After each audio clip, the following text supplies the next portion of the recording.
Hey guys, so here is a vulnerable video for you. I feel like I'm standing nude in front of you guys right now because this is like my true inner feelings. I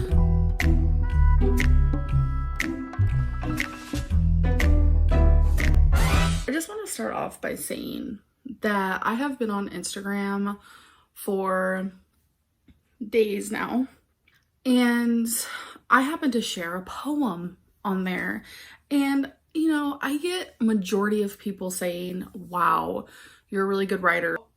I've been writing poetry since 6th grade, and I love writing poetry whether I'm good or whether I'm good. And I just think 100 people can read the exact same poem, and there are going to be people in there who absolutely love it and resonate with it. I think the most beautiful thing about poetry is that you can read it and think of something that the author didn't even really present. And that's happened to me several times. And that's kind of what happened with the poem that I put on Instagram. A lot of people were messaging me saying, wow, you're a really good writer, blah, blah, blah. So I do want to explain that a little bit, and I'm also going to read the poem. So when I'm writing poetry, it is mainly just like a way for me to journal. I never sit there with the thought process of let's make it sound good, let's have it flow the right way. 9 times out of 10, I leave it how I did it. My rough draft is always my final draft, as my poetry is bad. So I'm gonna read it, explain it a little bit so you guys can maybe understand a little bit better. So this poem is called Ask Her How She's Doing. Loneliness was her autobiography. She sat in her room and counted the cracks in the ceiling. Her mind was the destination she tried to run away from. She forgot how it felt to laugh with other people, beg her to smile, and her face would crack. So when I said loneliness was her autobiography, that's pretty much self-explanatory. Next line is she sat in her room and counted the cracks in the ceiling. When I wrote that, it almost seemed like it was a metaphor for like that I can count. Her mind was the destination she tried to run away from. So a lot of people also commented on that line saying it didn't make sense.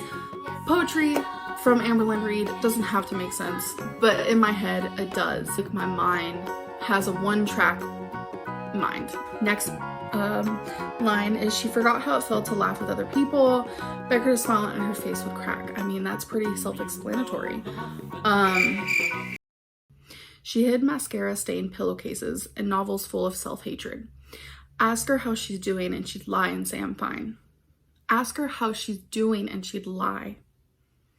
Ask her how she's doing. Ask me how I'm doing. I'm so tired of being this lonely. I'm so terrified that this is it for me, that these tears are all it'll ever be. I'm beginning to think that you don't want to hold me. I don't want this to be the death of me, for I have lost the best in me. I'd lie and say I'm fine. She hid mascara-stained pillowcases and novels full of self-hatred.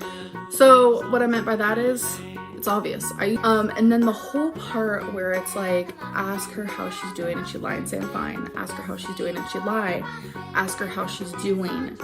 Ask me how I'm doing. So what I meant by all those lines is like, a lot of the times I say I'm fine, or I say I'm doing okay.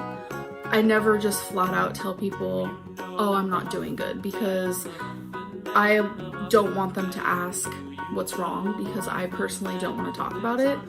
It was my way of saying, why can't more people truly ask how someone is doing? And the whole part, the whole big paragraph, I'm so tired of being this lonely. I'm so terrified that this is it for me, that these tears are all it'll ever be. I'm beginning to think that you don't want to hold me.